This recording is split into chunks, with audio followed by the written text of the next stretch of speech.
అవమానాలు సహించి తిట్లను శాతాలను భరించి ఆత్మగౌరవ పోరాటాన్ని గెలిపించి ఆకలి బాధలను మాయం చేసి తెలంగాణను అన్నపూర్ణగా భారతదేశంలో నిలిపిన మహానాయకుడు శ్రీ కేసీఆర్ గారు. ఇవాళ అట్లాంటి కేసీఆర్ గారి గురించి వినాశకాలే విపరీత బుద్ధి అన్నట్టుగా రెచ్చిపోయి వాగుతున్నాడు ఒక అహంకారి. అధికార మతంతో మిడిసిపడుతూ బలుపు మాటలతో విర్రవీగుతున్నాడు. పదే పదే సావును కోరుతూ ఒక రాబందు మాదిరిగా రైతు బంధు కేసీఆర్ గారి గురించి అనరాని మాటలు అంటున్నాడు రేవంత్ రెడ్డి. ఉరి తీయాలి అని మాట్లాడుతున్నాడు. కేసీఆర్ గారిని, హరీష్ రావు గారిని ఉరి తీయాలి అని మాట్లాడుతున్నాడు. ఆ మాటకొస్తే మరి కాంగ్రెస్ పార్టీని ఎన్నిసార్లు ఉరి తీయాలి? ఆ మాటకొస్తే కాంగ్రెస్ పార్టీని ఎన్ని రకాలుగా ప్రజలు శిక్షించాలి? దాని లోతుల్లోకి నేను ఈ నిమిషానికి పోను. కానీ బాధ అనిపిస్తున్నది. తెలంగాణ వాదుల గుండెలు ఇవాళ రగులుతున్న మాట వాస్తవం. ఏ తెలంగాణ కోసం అయితే పోరాటాలు చేసి ఆనాడు ఈరోజు ముఖ్యమంత్రిగా ఉన్న రేవంత్ రెడ్డి సమైక్యవాదుల సంఖ్యలు మోస్తున్నప్పుడు, సమైక్యవాదుల బూట్లకు పాలిష్ చేస్తున్నప్పుడు, ఏ తెలంగాణ గురించి అయితే కొట్లాడినామో, ఏ తెలంగాణ రావాలని చెప్పి పరితపించినామో, ఇవాళ ఆ తెలంగాణ ఒక అల్పుడి చేతిలో, ఒక అర్భకుడి చేతిలో బాధ అనిపిస్తున్నది. ఆ తెలంగాణ ఒక అల్పుడి చేతిలో, ఒక అర్భకుడి చేతుల్లో రగిలిపోతున్నది. ఇది వాస్తవం. కానీ నా ప్రార్థన మీతో ఒకటే, అనేవాళ్ళు అవతల వాళ్ళు వాళ్ళకు ఒక స్థాయి ఉంటే మనం బాధపడాలి. కానీ ఎన్టీ రామారావు గారు, స్వర్గీయ నందమూరి తారక రామారావు గారు ఎప్పుడో చెప్పారు, అంగుష్ట మాత్రులు, కుక్కమూతి పిందెలు కాంగ్రెస్ నాయకులు. నిజంగా ఇవాళ ఆ అంగుష్ట మాత్రుడు అనే పదానికి, అనే మాటకి అర్హుడెవడని ఉన్నాడంటే రేవంత్ రెడ్డికి మించిన వాడు ఎవడు లేడు. కుక్కమూతి పిందెలు అని కాంగ్రెస్ నాయకులను తారక రామారావు గారు అనేది ఖచ్చితంగా వారికి తగిన మాట అది. ఎందుకంటే ఒక్కసారి ఆలోచిస్తే నదీ జలాలు అని చెప్పి నిన్న చర్చ పెట్టారు. అసలు ఈ ముఖ్యమంత్రి గారికి బేసిన్లు తెలియదు, బేసిక్స్ అంతకంటే తెలియదు. దేవాదుల ఏ బేసిన్లో ఉంది అని అడిగే వ్యక్తి ఇరిగేషన్ మీద మాట్లాడుతూ అంటాడు. అట్లాగే ఆయన ముఖ్యమంత్రి అయిన తర్వాత వట్టెం పంప్ హౌస్ మునిగినా ఇంతవరకు కనీసం దాని మీద సమీక్ష చేయలేని అసమర్థుడు రేవంత్ రెడ్డి. ఎస్ఎల్బీసీ టన్నలు తన అవినీతి వల్ల కుప్పగొలితే 8 మంది అందులో సజీవంగా జల సమాధి అయితే ఇంతవరకు వాళ్ళ శవాలను కూడా బయటికి తీయలేని ఒక అసమర్థ పరిపాలకుడు రేవంత్ రెడ్డి. సుంకిశాల రిటైనింగ్ వాళ్ళు పేక మేడలాగా కుప్పకూలితే ఏ సంస్థనైతే నిర్మాణం చేస్తోందో ఆ సంస్థను బ్లాక్ లిస్ట్ చేయాలి అని నీ డిపార్ట్మెంట్ స్వయంగా సిఫారసు చేసినా దాన్ని అమలు చేయలేని అర్భకుడు రేవంత్ రెడ్డి.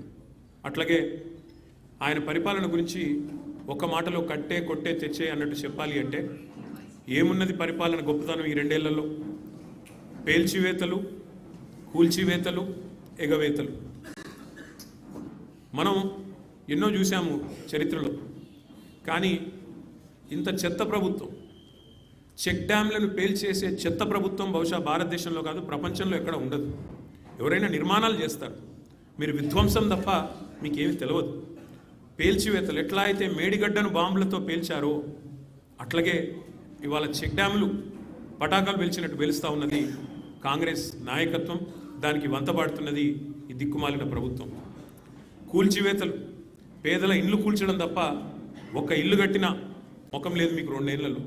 ఇక ఎగవేతల గురించి అయితే మిమ్మల్ని ఎన్నిసార్లు ఉరిదీయాలో తెలియదు. మరి ఉరిదీయాలి అని మాట్లాడుతున్నావు. నీ రాహుల్ గాంధీని ఉరిదీయాలి. ఎక్కడ?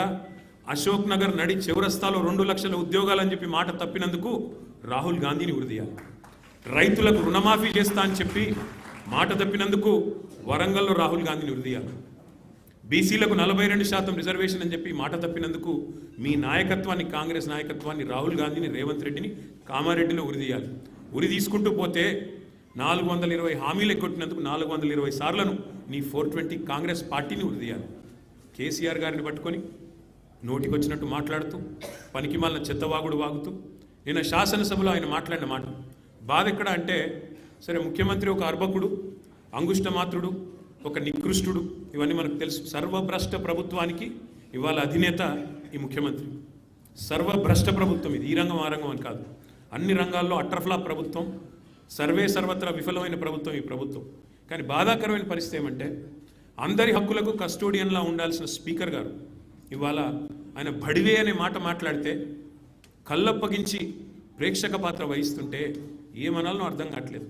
ఇది పార్లమెంటరీ భాషనా, ఇది ప్రజాస్వామిక భాషనా? మాకు అనరాదా ఈ మాటలు? రేవంత్ రెడ్డి గారికి నేను చెప్తా ఉన్నా, నీకు ఒక భాషలో వచ్చేమో తిట్లు, మాకు 3-4 భాషల్లో వచ్చు. తిట్టాలనుకుంటే మీ తాత జేజమ్మలు దిమ్మె తిరిగేలాగా తిట్టే శక్తి మాకుంది. కానీ ఇంత నికృష్టంగా, ఇంత అల్పంగా, ఇంత దారుణంగా మీరు ఏదైతే వ్యవహారం చేస్తున్నారో ఇది ఎందుకు చేస్తున్నారో మాకు తెలుసు. ఎందుకంటే మీ అజ్ఞానాన్ని కప్పిపుచ్చుకోవడానికి. నీకు ఐఐటికి IIITకి అంతరం తెలియదు, ఐఐటికి IIITకి అంతరమే తెలియదు. నీకు బచావత్కు బ్రజేష్ కుమార్ ట్రిబ్యునల్కు తేడా తెలియదు. నీకు అసలు కృష్ణా బేసిన్ ఏందో గోదావరి బేసిన్ ఏందో తెలియదు. నీకు అసలు తెలంగాణకి ఏం కావాలో తెలియదు. నీకు తెలిసిందల్లా ఒక్కటే, దోచుకోవడం దాచుకోవడం తప్ప నీకు తెలిసింది ఏమీ లేదు. ఒక అజ్ఞానివి, ఒక ఉష్ట్రపక్షివి. నువ్వు ఏమనుకుంటున్నావు? నిన్న చెప్తున్నాడు ఆయన తెలంగాణ కోసం అంటే ఈ మహానుభావుడు ప్రాణాలు ఇస్తాడంట. నువ్వు తీసిన ప్రాణాలు చాలు, నువ్వు తీసిన ప్రాణాలు చాలు. ఇప్పటికే 836 మంది రైతులను పొట్టన పెట్టుకున్నాడు రేవంత్ రెడ్డి వచ్చిన తర్వాత. 100 మంది పైచిలకు ఆటో డ్రైవర్లను పొట్ట పెట్టుకున్నాడు. 100 మంది పైచిలకు గురుకులాల్లో పిల్లలను పొట్టన పెట్టుకున్నాడు. 48 మంది నేతన్నలను ఉసురు పోసుకున్నావు. ఇప్పటికే నువ్వు తీసిన ప్రాణాలు చాలు. నువ్వు ఆనాడు తెలంగాణ వాదుల మీదకి, తెలంగాణ బిడ్డల మీదకి తుపాకీ తీసుకొని పోయి తెలంగాణ ఉద్యమాన్ని అవమానించింది ఎవరు మర్చిపోలేదు. ఇవాళ ఏదో పేమెంట్ కోటాలో అదృష్టం బాగుండి అడ్డిమారి గుడ్డి దెబ్బలో ముఖ్యమంత్రి అయినావు రేవంత్ రెడ్డి. నీ వాగుడు, నీ అల్పబుద్ధి ప్రపంచం మొత్తం చూస్తూ ఉంది.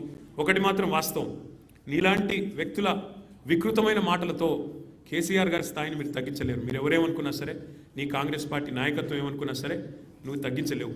ఇవాళ నదీ జలాల్లో తెలంగాణకు అన్యాయం జరిగింది దశాబ్దాలు కంటే నిన్న ముఖ్యమంత్రి గారు ఒక మాట చెప్పారు, మాట్లాడుతూ అన్యాపదేశంగా చెప్పినాడు. అప్పుడెప్పుడో నిజాం బాగు చేసిపోతే ఆ తర్వాత వచ్చిన వాళ్ళందరూ నాశనం చేసినారన్నాడు. తర్వాత వచ్చింది ఎవరు? 65 ఏళ్ళు కాంగ్రెస్, 17 ఏళ్ళు నీ పాత బాసు చంద్రబాబు నాయకత్వంలో నడిచిన టీడీపీ ప్రభుత్వమే కదా.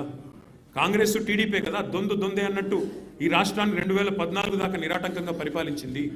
మరి నిన్న మీరు ఏ నిందారోపణలు అయితే చేశారో ఖచ్చితంగా దాని బాధ్యత, దాని యొక్క ద్రోహం ఏదైతే జరిగిందో తెలంగాణకు, దానికి పరిపూర్ణమైన బాధ్యత కాంగ్రెస్ పార్టీ వహించాలని చెబుతూ, మరి ఈరోజు వాస్తవాలను చెప్పడానికి నీళ్లల్లో తెలంగాణకు జరిగిన ద్రోహాన్ని మరి ఏ రకంగా కేసీఆర్ గారు సరిదిద్దే ప్రయత్నం చేశారో ఇవన్నీ మా శాసనసభాపక్ష ఉపనాయకులు, మాజీ ఇరిగేషన్ మంత్రి, సీనియర్ నాయకులు, సిద్దిపేట శాసనసభ్యులు హరీష్ రావు గారు వివరిస్తారు. వారిని రావాలని, ప్రసంగించాలని వారిని